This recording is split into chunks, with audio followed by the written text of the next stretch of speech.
Whether you call it downsizing, decluttering, purging, however you want to describe getting things out of your house so that you can start enjoying your space, that's the challenge we're doing today. Let's get started.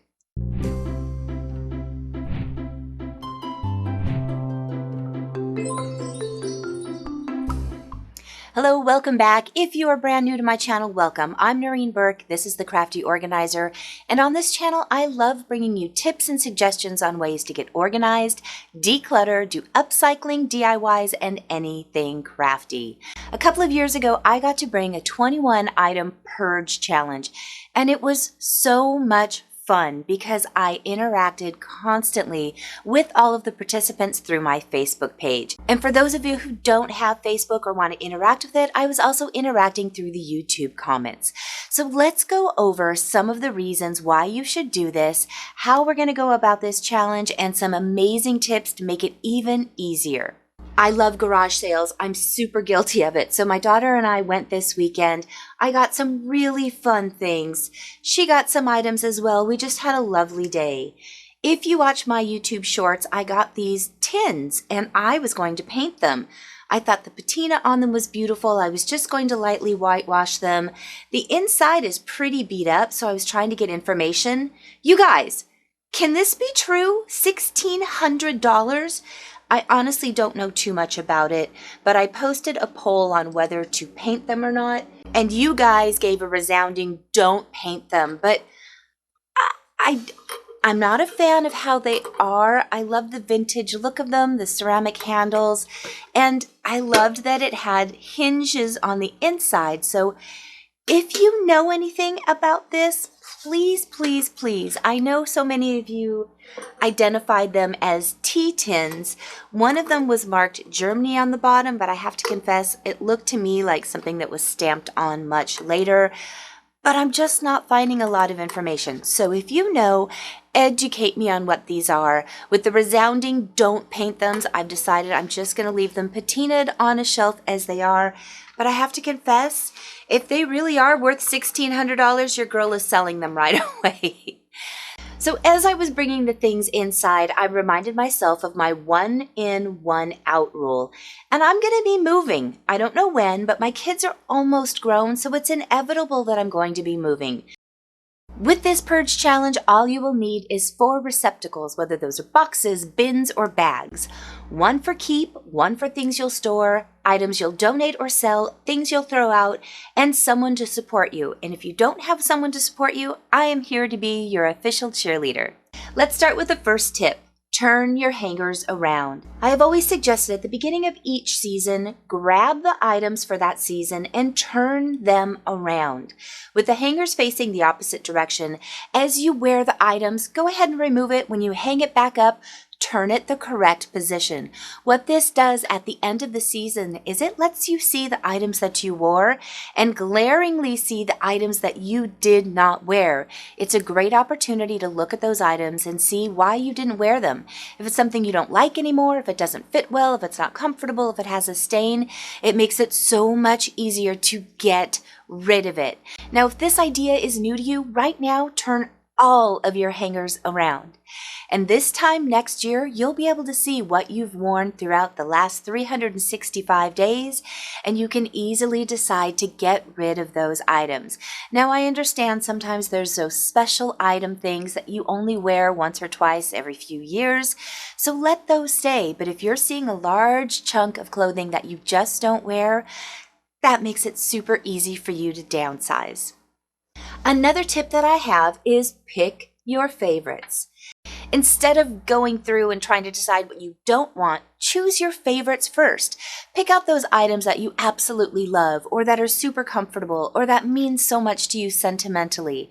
Once you have all of those favorites out of the way, those leftovers should be much easier to get rid of. But that leads me into the next tip. Say yes to maybe. A maybe box is the perfect way to handle those items that you just aren't ready to part with, but you know you're not using it anymore. Maybe it's something that meant a lot to you, or maybe it was something you spent a lot of money on.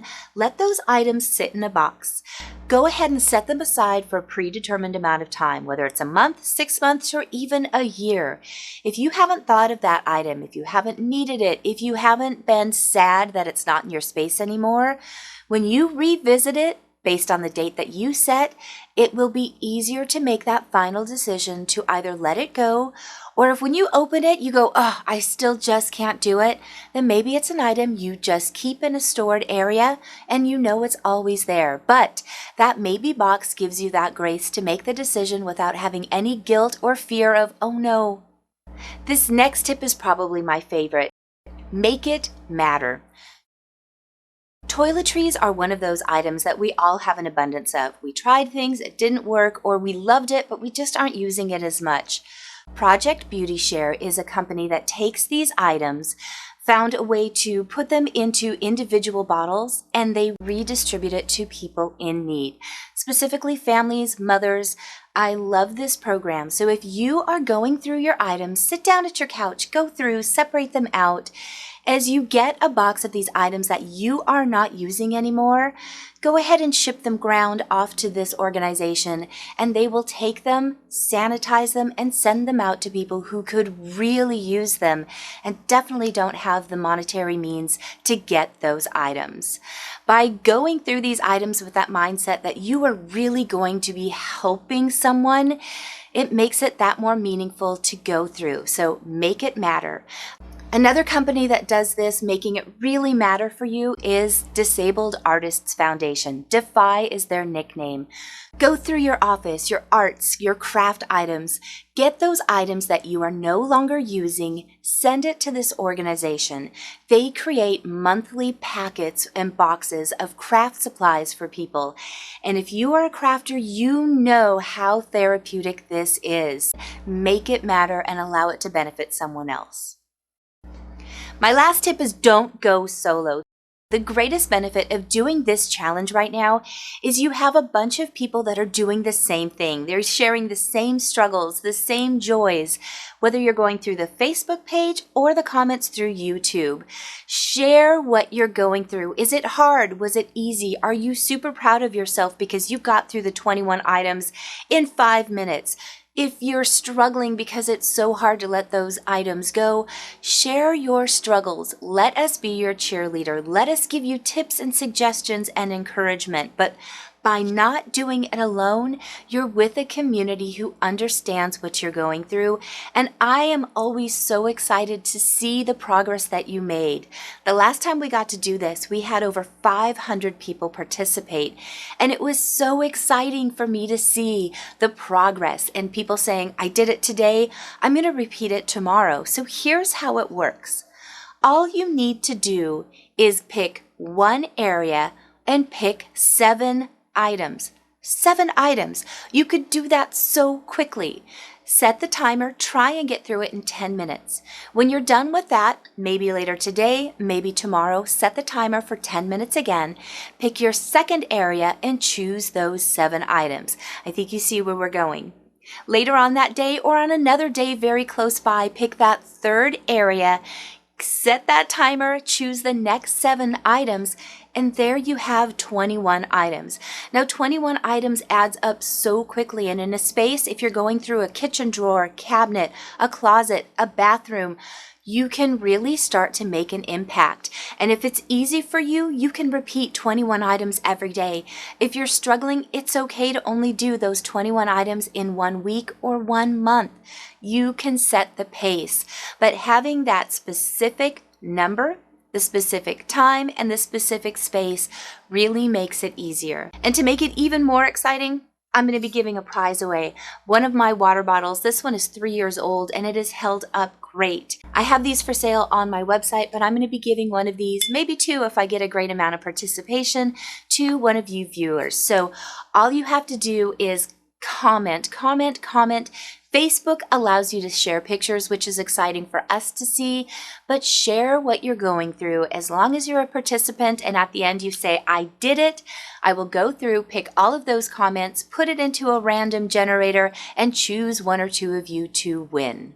I really hope that after watching this, you will participate in the challenge. But if you don't want to do the challenge, hopefully these tips and that mindset of 21 items, breaking it down into 3 sessions, 10 minutes each, will help you to tackle whatever space you're trying to declutter.